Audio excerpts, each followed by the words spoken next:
minutes before we kick it off.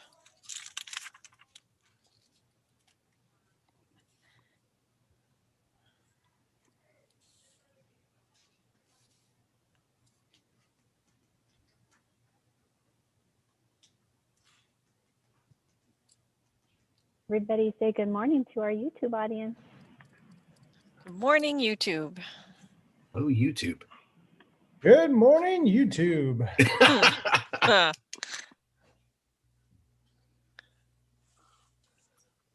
Now I'm getting, I guess I don't have to do it.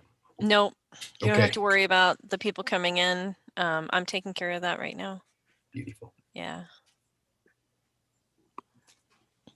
All right. And how we'll kick this is, so Paul's going to kick us off this morning, and then Paul's going to call on me, and then I will introduce you, Jonathan. Wonderful. Perfect. All right, guys, we're going live.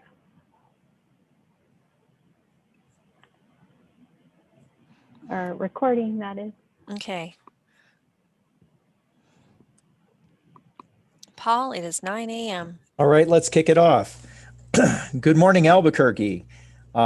This is 1 Million Cups, caffeinating entrepreneurs nationwide every Wednesday. So every Wednesday at 9 a.m., we meet to fuel entrepreneurship through caffeine when we're in person, and through education when we're in person or meeting remotely. Our mission is straightforward. Entrepreneurship is hard. So it's the mission of 1 Million Cups, supported by the Kauffman Foundation, to lower the barrier of access to education, resources, and connection for new and aspiring entrepreneurs all through the United States. And we are one of about 200 chapters across the United States. So our national mission is to work toward that through creating a consistent program. And what that means is, if you're fortunate enough to go to 1 Million Cups anywhere else, you'll recognize the format because the Kauffman Foundation provides us with training in the specific format for 1 Million Cups. So there are no strangers in 1 Million Cups, only friends you haven't met.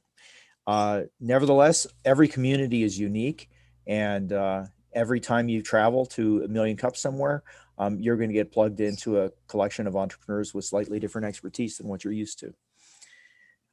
We are the only 1 Million Cups chapter in New Mexico, but there are others throughout the Southwest. And I encourage you to travel, in these waning days of virtual meetings, to some of these other meetings if you like, especially if you've given presentations and would like to present elsewhere to get feedback. And again, you'll find it very welcoming and a very familiar format. So here's the key pillars. Presentations, not pitches. So in a pitch, your company is, invulnerable, it's perfect, you have the perfect team and no problems, and you're destined to take over the world. But in a presentation for 1 Million Cups, you're opening yourself up to the community, sharing your challenges and your vulnerabilities and asking for help. So it's really kind of a pitch turned backwards. It's a presentation to seek community engagement and help. And that's to promote authentic connections. Back in the old days when we were meeting live, we just didn't rip through the room dealing out business cards and moving on. We tried to make connections, and we tried to figure out how we could help each other through the challenges of entrepreneurship. 1 Million Cups is run for the community, by the community. All of the 1 Million Cups organizers and presenters are volunteers. And that's not to say they don't get anything out of it. They certainly do, but they don't get paid for their time. And we're radically and intentionally inclusive. So we certainly seek a diversity of entrepreneurs, both in the conventional sense and in the sense of we have a lot of startups that we work with, but we also like working with mom and pop brick and mortar outfits. Those small businesses, they're also entrepreneurs as well. So we encourage all kinds of presentations, and we think we have something to offer just about everybody. Finally, you should apply to present. If you haven't presented at 1 Million Cups before, contact me offline sometime and I'll tell you some stories about the good things that happen when you do present. So everyone figures they're waiting for some milestone. The only milestone that we're looking for is that you've actually sold something to someone who's not your mom. So then you have a product, you have a path to making money, and you're at least the beginnings of a viable business. So if you've sold something to somebody, you're eligible to present. We prefer companies that are 5 years old or less. And the process is simple. You get in touch with any of the organizers. You'll see us in a bit.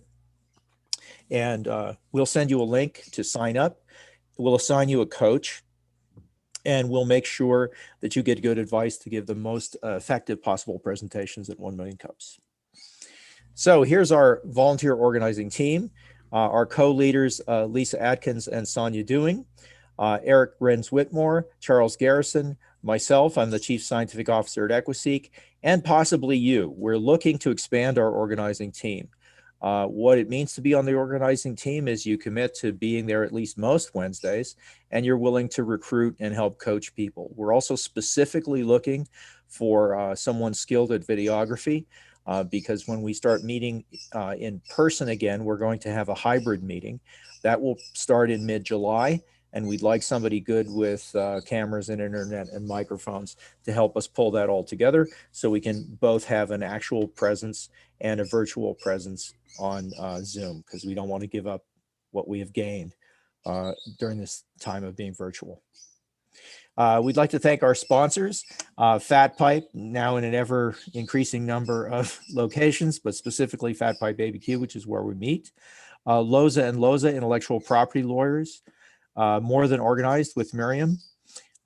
Jason Collin Photography, always making us look good, even if we're meeting virtually. And Noventum Custom Software Development, who will provide ample donuts for us when we begin to meet again in person. So thanks to all our organizers. All right, I'm going to stop sharing. And another thing we like to do to kick it off, if anybody is new here, we'd like to give you an opportunity to introduce yourself, tell us who you are, what your business is, and what you'd hope to get out of it. And I'm not shy, so I'll call on people. Jesse, it's your first time. Tell us something about yourself. Well, good morning, everybody. So my name is Jesse. I have a small business consulting company. I'm based out of Philadelphia. Our name is called Ask Us XYZ, and we are a business advisor, business strategy, primarily in the enterprise space, looking to start rolling over to help taking those tools and resources and helping everyday businesses with enterprises resources. And thanks for having me, guys. I'm just excited to hear today's presentation, not pitch. Right. Would anyone else like to introduce themselves? I see some people who are not regulars here. Don't be shy. It never gets you anywhere when you're an entrepreneur. I'll go. Good morning. I'm Charles Garrison, X10 Marketing Agency. So we help small businesses mostly. We also work in the medical and legal verticals quite a bit. Yeah, that's us. Would anyone else like to introduce themselves? Going once, twice, thrice. All right, I'm going to kick it over to Sonia, and Sonia is going to introduce this week's presentation. Okay, thank you, Paul. Well, I'm excited to hear more about Jonathan's business today. So I was his coach, and I think, wow, I think you'll all be impressed with the idea and the business idea that he's working on. But Jonathan, take it away. Right. Okay. I can go ahead and share? All right. Yes, please. Okay. Is that up? Are we live? Looks good. All right. Very good. All right. Well, it is fabulous to meet all of you virtually. I wish I was there in real live person, and thank you for having us. My name is Jonathan, and Jim is our COO. He's there in Albuquerque. I'm actually in from Los Angeles, and our company is called Hyphenus, and Hyphenus is doing for courts and litigants what telehealth has done for doctors and patients. We're a remote justice platform. and we help people resolve disputes without having to ever set foot in a court. Be able to go through their entire family law case without ever having to be in front of a judge or set foot in a court. We didn't start out that way. We started out a couple of years ago as a product called Co-Parenter. And Co-Parenter was a tool that would help parents manage and organize their own co-parenting responsibilities, resolve disputes, come up with parenting plans, etc. And when they ran into trouble, which people who are going through divorce, as you may have heard, sometimes do, they could tap a button and be connected with one of our team of retired family law judges across the country who would help them resolve their dispute, triage the dispute, be able to help them understand what it is that they were, really arguing about, help them come up with a solution, draft the agreement of that solution, and synchronize it to their phones. But when that was good, but not a explosive business. Our best channel for acquisition was really through the courts, judges ordering people to use it because we were so good at reducing the caseload in the court system. When the pandemic hit, though, that channel completely disappeared, and we were just about ready to throw in the towel and say, there's nothing left here. But we started getting calls from the courts, legal aid agencies, mediation firms, etc., who wanted to license our back-end tool that our own mediators were using to resolve disputes, because they were now in a position where they had to start offering remote services immediately. I don't think it's a big surprise that the legal industry is extremely antiquated when it comes to technology and being able to really jump on and pivot quickly to be able to offer services in a way that litigants and people and citizens really need and deserve and require. So we had a big pivot in the beginning of the pandemic, and the last year has really been about focusing our efforts and our sort of our dwindling resources on targeting and supporting courts, legal aid agencies, and law firms and mediation firms. But the pivot has been pretty decent for us, and in the last 6 months, we've more than doubled our revenue from the direct consumer side of the business.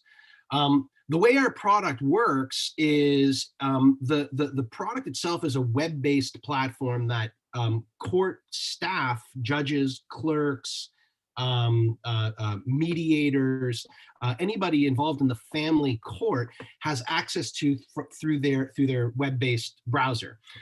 They can work remotely, which most of them have been doing across the country, and they can onboard court users and when court users eventually become litigants through an app.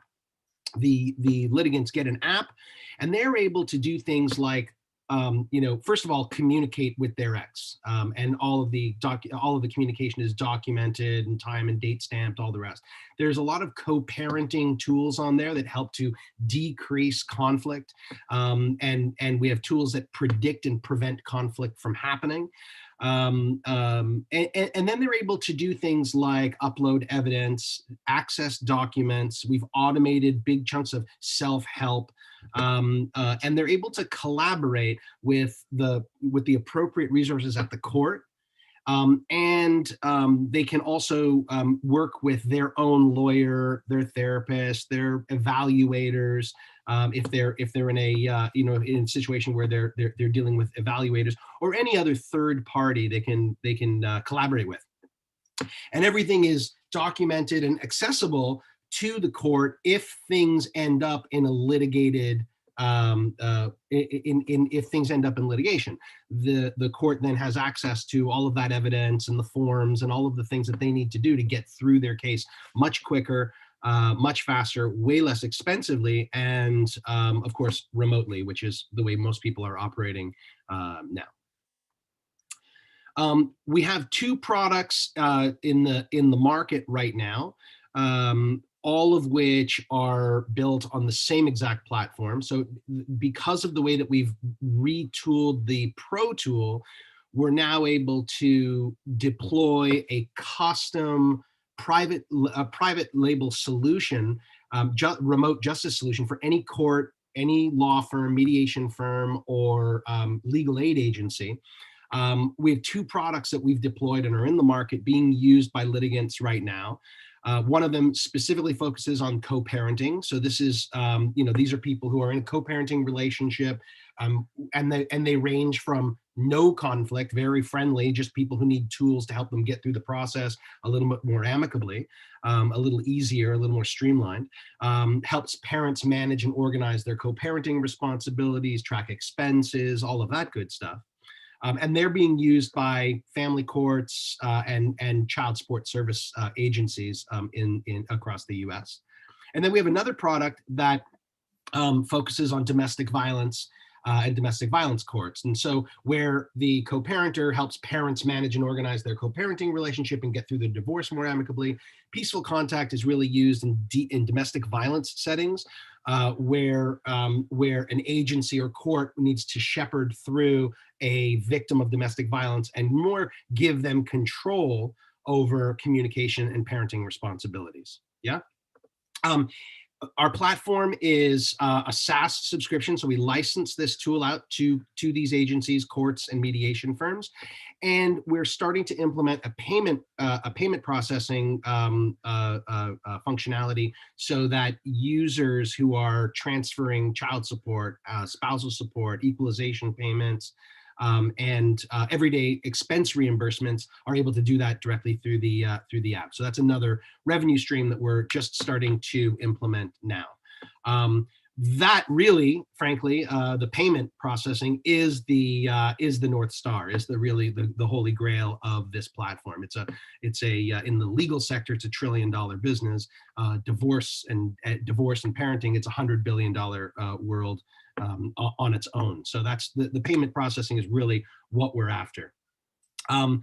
The time right now is the pandemic has changed everything. There's a lot of demand, a lot of interest in utilizing tools like this. There's obviously that increased urgency. There's lots of funding that has come out right now, and that federal and state funding, which is going to continue well past the reopening.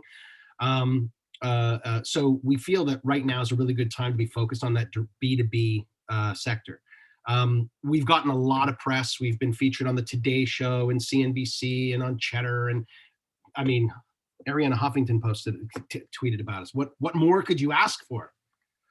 But the press is great, but really the industry feedback is tremendous, and we're getting a lot of good feedback on people who have been using this in the court systems, in areas that are right in the sweet spot of what it is that we're doing.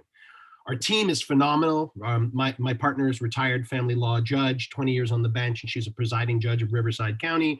Of course, Jim Mortensen, who you all know, incredible pedigree and an amazing COO. He's really the sort of adult in the room, and we couldn't be more happy to have him on board with us.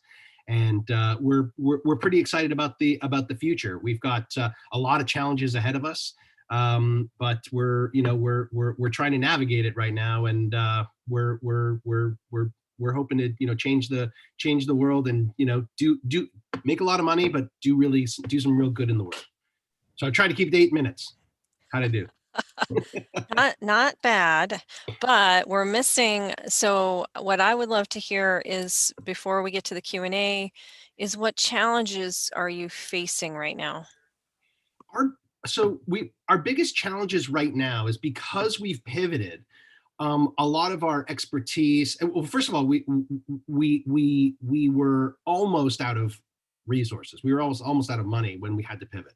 The resource issue now is, we have clients that we're working with, we're in the middle of implementing, but our revenue hasn't caught up. We have, contracts out there. We've got a very full pipeline, but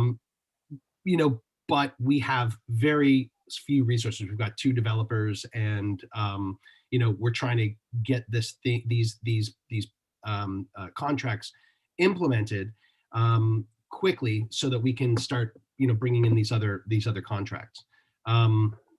That's challenge number one. Challenge number two is, because our focus had been direct to consumer, we have a deep expertise on how to market and, the whole, social and search and SEO marketing. That's no problem. We didn't have the resources to go after it in the way that we really wanted to and needed to. Now that we've pivoted, our focus is on the justice sector, and there's sort of limited capacity for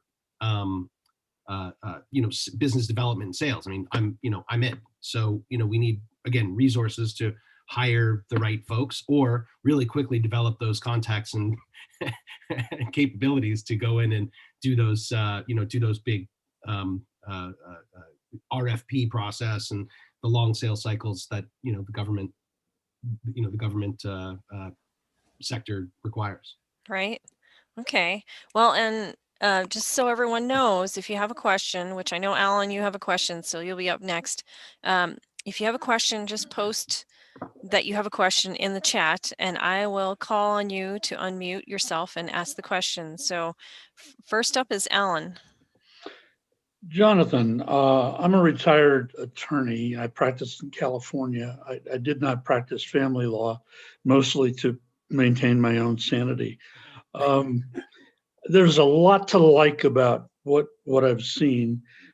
However, you mentioned that at the end of the day, all of the information and notes and whatnot are available to the court. In most states, everything that takes place in a mediation is not discoverable, not admissible, and I know in California at least, the court is prohibited from seeing any notes, any agreements, taking any of the conversations that went on. So how do you separate those? That's a great question. And, in the 8 minutes, I wasn't really able to give a full description of how the platform works. Right. But you're absolutely right. When it comes to mediation, that is not discoverable in any way. And the reason for that is because when you're in mediation, for those folks that are, not as familiar as, Alan, and unfortunately I am with this space, what happens in mediation is often very messy, and there's a lot until there's a final agreement. That process, those notes, that experience is not admissible in court, and we block that entirely. Okay. So none of the mediation is viewable by anybody at the court. In fact, once the mediation is closed, there's no access to it for anybody. What happens is you go through the process of mediation, and by the way, it is all. Not all. I mean, our tool is omni-channel, so it has video, voice, and text. Though in family, well over 99% of it is all through text. And the reason is nobody wants to see or hear each other, unsurprisingly. But it also makes the process much more efficient and effective. So the mediators, through this either asynchronous or real-time mediation, help the two people come to an agreement. Then they go out of the sort of primary system, draft the agreement, and and then synchronize that agreement to both parties. Both parties then have the ability to agree, decline, or offer an edit, a modification. So they have a double opt-in, and once they both agree, that agreement is then admissible. I have a follow-up question. One of the things that I'm aware of, and I would imagine this is in almost every state, is that in family court, there's an enormous number of pro per participants. These are people representing themselves, because most people just can't afford counsel. Are you finding this being very accessible and affordable to self-represented parties? So they are probably our primary focus. Good. They are our primary focus. And for the courts, 85% of family law cases involve self-represented litigants. That's a huge number. And it's trending upwards, not downwards. So yes, it is, and this has been called by self-represented litigant organizations the largest step forward for SRL, self-represented litigants, that the industry's seen. Good for you. Thank you. We're trying All to right. do well in the world, man. All right, Eric, you're up next. Oh, sure thing. Hi, yeah, really good.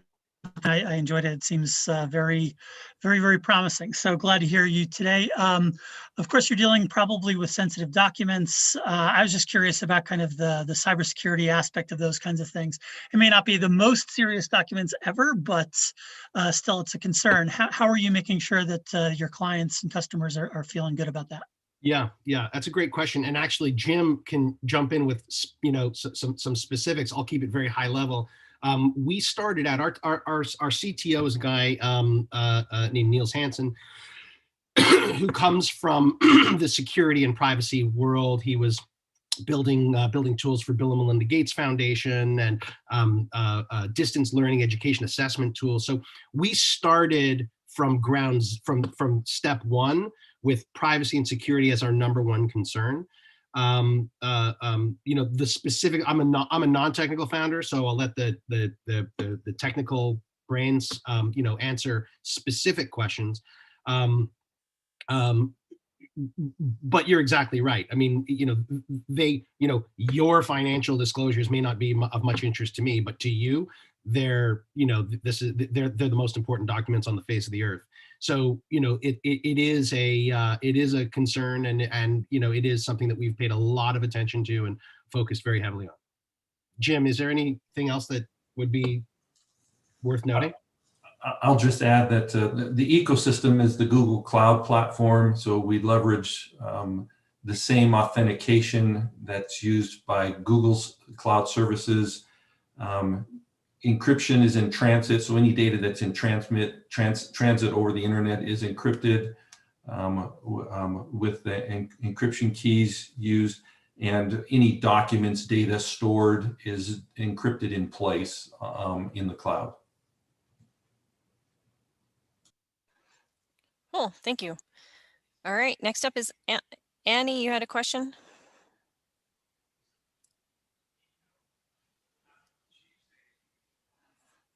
Oh, Annie, don't forget to unmute. Hang on, I had to unmute. I apologize. No worries. My question is, can you elaborate on the legal aid and what that covers, please? Sure. So with legal aid, so legal aid does some really incredible work. They're funded sometimes by government agencies, but it's a lot of volunteer and a lot of local donations. The vast majority of the cases that come in, that the calls that a legal aid agency will get, have to do with family law, and the vast majority of those have to do with domestic violence. Unfortunately, legal aid they just don't have the resources to take on all those cases.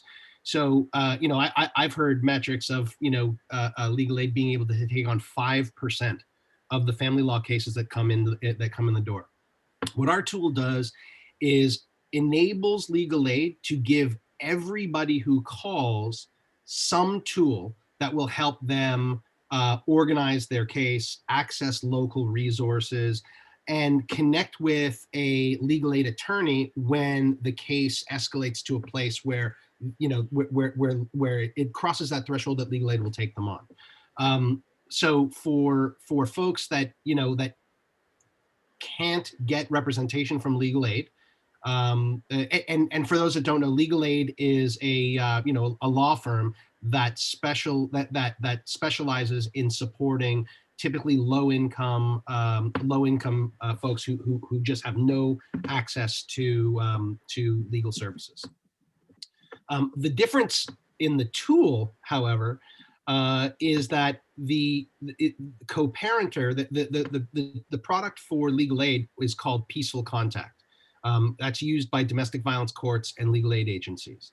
And the idea there is that it's meant to limit the amount of communication, and then there's controls for what that means, like what the limitations are, the frequency, the direct communication, the nature of the communication, whether it's direct, monitored, or completely controlled. So there's a lot more structure, a lot more parameters around how people can communicate with their ex, if at all. If there's a no contact order, this tool would not facilitate communication between the victim and the offender. Yeah, and does that answer your question? It elaborates it a little bit more, clarifies it for me. Thank you, Jonathan. Thank you. Okay. I could All go right. into this forever, so you got to stop me. Okay. Well, we do have a few more questions. Jesse, go ahead and ask your question.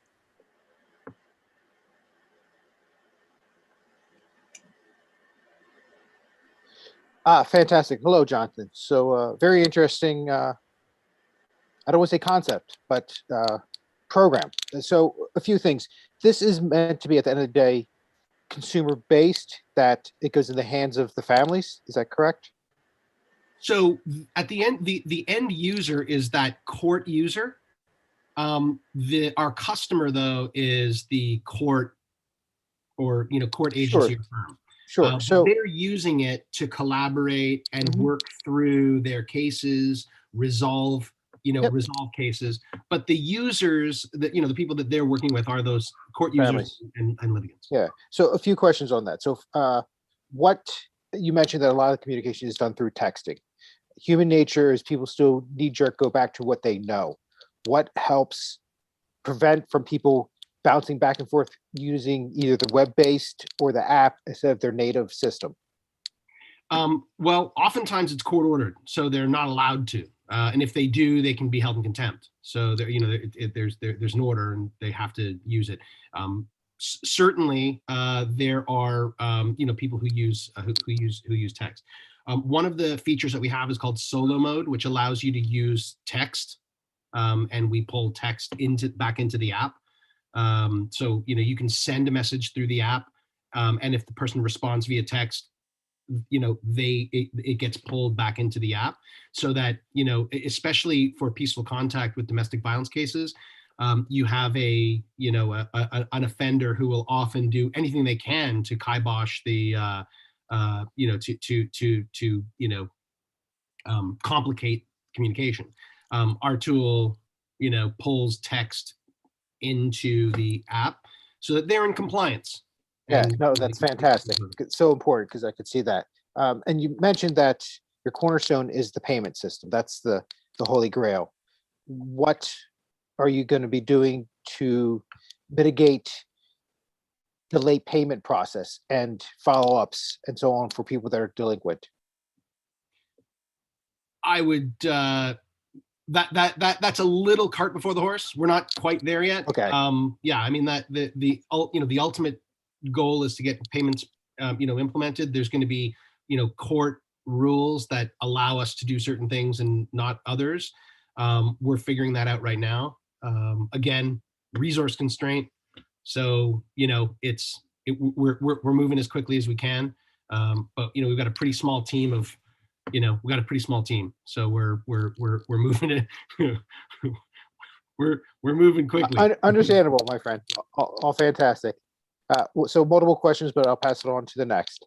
Thank you. Thank you. All right, thank you. Clifton, you are next. Good morning. Great presentation. Identified a couple of niches, but your if I heard correctly, your customer is going to be essentially sort of the system. Do you see this being a means of providing better representation to folks who need a public defender? And do you see a possible customer in whoever's holding immigrants who are in need of processing at the border? Is that an area that you could do a little bit of good work and get a chunk of change and have the payments be, probably really slow because it's the government, but assured? Yeah. I mean, the good news is that when you're working with government, the sales cycles are ridiculously long, and it's hard to, it's hard to navigate. But once you're in, I mean, you know, this is it's in perpetuity. To answer your question, absolutely. You know, because we're such a small team, and you know, because we've got such an amazing COO, you know, we're focused on the family vertical. The way that the tool is built, and our, you know, our vision from the start was that this could be used to help any case where there are people involved in a process, right? This isn't a one and done thing. This isn't a you know, small claims or tickets, or you know, things where you can just you resolve something with a transaction. This helps people through a process where there's multiple opportunities for conflict or disagreement, and we're able to help, you know, predict and prevent those disagreements from happening. But when they do, because they're human and, you know, things happen, we have the tools to help resolve them. So immigration, absolutely. I mean, we're in California, and it's a, you know, it's a, you know, big issue here too. And making sure that, you know, people are treated humanely and in a you know, in a timely fashion. Absolutely. That was one of our visions. Landlord tenant disputes is another, where, you know, the eviction moratorium is going to be lifted at some point, and that's going to create a huge tsunami, frankly, of you know, evictions and homeless crises across cities across the country. Our tool absolutely could be used to help mitigate that. It's not what we're focused on right now. You know, we would certainly love to, you know, provide this technology to organizations or agencies that are focused in that world and can focus on it like we're focused on family. And you know, clearly an opportunity there. Clearly an opportunity. Great. Okay. And Phil, you are up next. Hi, Jonathan. Phil Wilton. Hi, Phil. I'm not going for a legal question. I'm going for marketing. And it seems that you are promoting Hyphenus on the back of a telehealth for justice. Seems to be you're promoting your company through a successful health kind of operation. And I'm wondering, as you get more established, are you going to carry on that piggyback, or are you going to go and more independent and promote your company without comparing it to another organization? And just reading through Hyphenus here, I'm looking at remote justice for a remote world. Why wouldn't you go like digital justice for a digital world or something like that? It's a great question, and we talked about, you know, that's a great question. We talked about that internally. You know, making those comparisons, and I'm assuming you come from the marketing world, and being able to kind of attach yourself to something that people really just already fundamentally understand. You know, the telehealth sector has been explosive. You know, thousands and thousands of times growth. You know, frankly, because of the pandemic. Digital justice, I don't know. You know, I think that when we get there, once we have established our stature in the sector, once we've really we're you know, it won't be forever. We're not taking that for granted, but we're the only ones doing this right now. So, you know, whoever, you know, kind of wins this race will be, you know, in a position to sort of rebrand and, you know, telejustice, or, you know, digital justice, or virtual court, or, you know, whatever the you know, kind of naming, whatever the name ends up being. I think you're right. I mean, you're getting yourself launched off, and I think if you're using a successful pseudonym at the moment, if you like, which is getting you where you want to be. But I think for you to be as an organization you should be able to stand alone with your own marketing. and go out there and say, okay, this is us, and whatever your remote or digital phrase is, it's got to be yours as a standalone, so it identifies you and your organization as what you are. And hopefully you are dragging the justice system into the 21st century and digital world. Kicking and screaming, but yes. And so Cody, you're going to be the last question from the group. And then I know, Michael, you had a question. We'll save that for the breakout rooms. So Cody, if you want to go ahead and ask your question.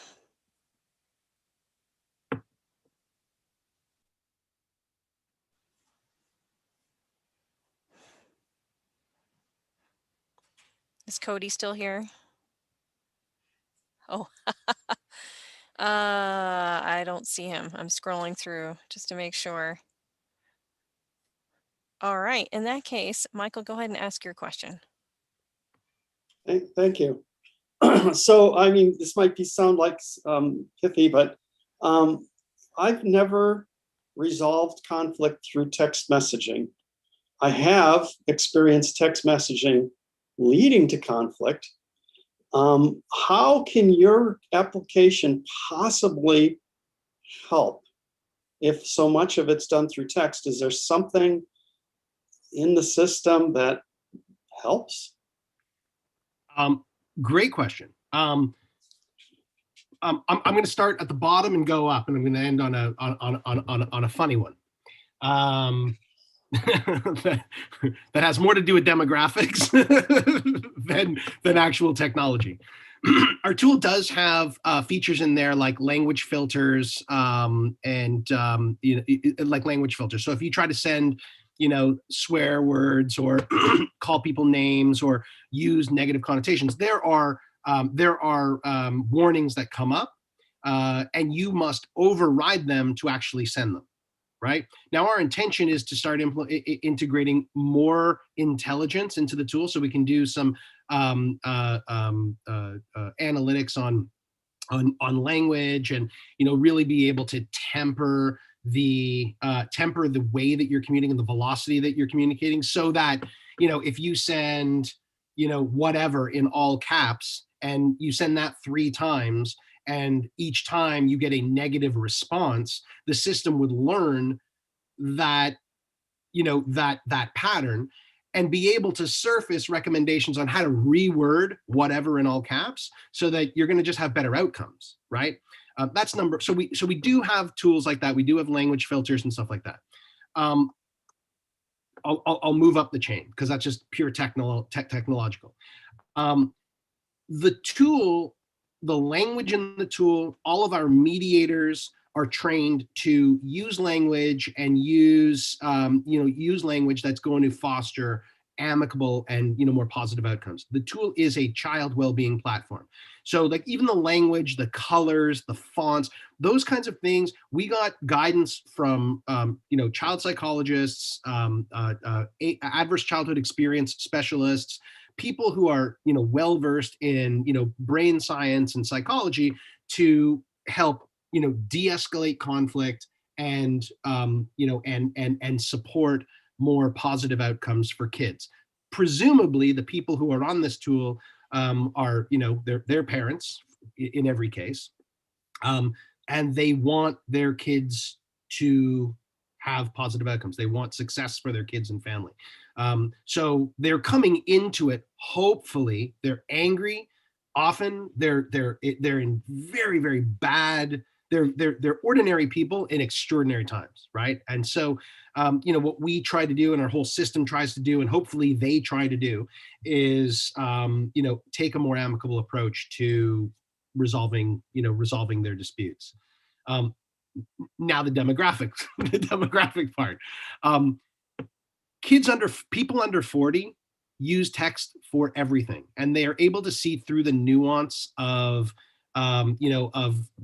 caps and lowercase and spacing and emojis and things like that. This is the way that they communicate by far. I mean, they use text more than phone, you know, they use TikTok. You know, they're communicating through text, and they were raised in an environment where they are raised through text. So, you know, it's not perfect. I don't want to, you know, pretend it's perfect. It's not. You know, it doesn't work every time. But you know, the steps we've taken to ensure that, you know, communication stays amicable. You know, we are, you know, we've done a, you know, pretty deep dive into that world. And by the way, if you do override it and do send an F-bomb through the platform, that shows up. And, you know, if a judge sees how you're communicating, or a mediator sees how you're communicating, and it's, you know, negative and all the way up to abusive, that will come back and bite you. Right. So you're going into it with eyes wide open, hopefully. Jonathan, I'll just add something. I always try to, being the as Jonathan mentioned, the adult in the room at Hyphenus. Jonathan likes to throw out buzzwords like AI, machine learning, and I always temper him a bit that AI and machine learning has a really specific meaning from a technology perspective. And most people who throw out those terms don't actually use true AI or true machine learning. The one place where the Hyphenus platform does use AI and machine learning is with this, what Jonathan called a filter. It's not just a filter to look for certain keywords like the F-bomb. It actually uses Google's cloud natural language AI machine learning that categorizes a paragraph, a text, uses AI machine learning after processing messages to categorize the conversation. Is this an argumentative conversation or statement? Is this about kids? Is this about money? Now we focus on the argumentative part to give a warning saying this isn't just a filter looking for certain words. This is more AI and true machine learning based on Google's natural language component to actually categorize the language. And we anticipate a lot more of that going on. Is this about money? Is this about the kids? Is this argumentative? And doing adding more capability based on the type of communication that's going on. Maybe you can make a front end for our text messaging systems to help us all that aren't as adept at being kind all the time. Michael, sounds like you need co-parenter. There's a 30-day free trial. Check it out. I'm just kidding. Awesome. Okay, and I have two questions for you, Jonathan, which is number one, red or green? This is not a trick question. I know what you're talking about. And I would say I prefer red on like things like burgers and fries, but I like green. Okay. What I don't do is mix. All right, that's an excellent answer for someone who's not in New Mexico. Yeah, I want to get there so bad. Cool. Yeah. Well, hopefully we'll see you here. We're going to start doing hybrid 1 million cups in July 14th. So maybe you can come out and come to a real live 1 million cups. I'd love that. I'd love that. Cool. And then my other question is, what can we as a community do for you? Oh, that's awesome. I mean, you know, our biggest challenge right now is resources. I mean, you know, it's crazy. Like we've been landing contracts and, you know, getting paid. We've been so busy, we haven't been able to put the emphasis we need into doing the fundraising and doing, you know, going out and doing that thing. So like, that's just an area that we need help with. On the other side of that, you know, the connections to the family law sector would be wonderful. You know, it's I don't know how many of you guys hang with judges. We're usually speaking with the administration, the court administration. You know, often the supervising judge for family will be the champion. You know, we're doing for courts. We're really making an impact on people's lives first and foremost, and that's what judges, want to see for the people who are coming through, for just the human beings who are coming through the courts with their issues. They just want to see them resolve their issues in an amicable, good way. And the byproduct of that is reducing the caseload in an unbelievably overwhelmed court system. The courts before the pandemic were well over capacity. They just can't keep up with the demand. There's a lot of, I can't remember who it was that was talking about the self-represented litigants who are, they just don't have the expertise to navigate the court system. It's a very, very brutal sector. And what we do is we help reduce that caseload and give people tools to resolve it quickly. So when judges find out about it, they typically will be a champion and bring it to their administration and at least give the opportunity to show a little bit about what we do. So those are two areas that would be great. Okay, awesome. And Michael says you have to check out the Red Ball Cafe in Bareilles and get yourself a Wimpy burger. It's a cheeseburger with red chili. Love it. Nice. Is it here in LA? No. That's here in Albuquerque. Oh, 100%. Yeah. Yeah. Are you kidding me? When I get out there, Jim, when I get out there, Jim, when I leave, we're both going to be 600 pounds. Awesome. Well, luckily we got a lot of hiking and walking trails and outdoor activities. So hopefully not 600 pounds. All right. So next up, I believe, is Lisa. My camera keeps freezing. So I am doing events for Eric, and he gave me a rundown of all of them, and then I accidentally hit enter. So they're already in the chat window if you guys want to take a look. Obviously, June is Pride Month. So there's a calendar of events there available to you, and there is some free citywide diversity training. You can follow a link if you want to register for that. We've got a New Mexico Investors Roundtable sponsored by Los Alamos National Laboratory on June 4th. Data Fest Art Quest on June 12th and 19th. So it's a hackathon to improve engagement with public art. Pretty cool. And a startup weekend. We haven't had one of those in years, tentatively scheduled for June 25 through 27. We'll provide more details when that date is firmed up and make sure you guys know how to register.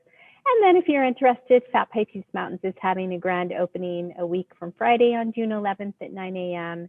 I posted our address. We'd love to see you all there. Awesome. And next up, I think we have rooms. Yeah. Breakout rooms. That up.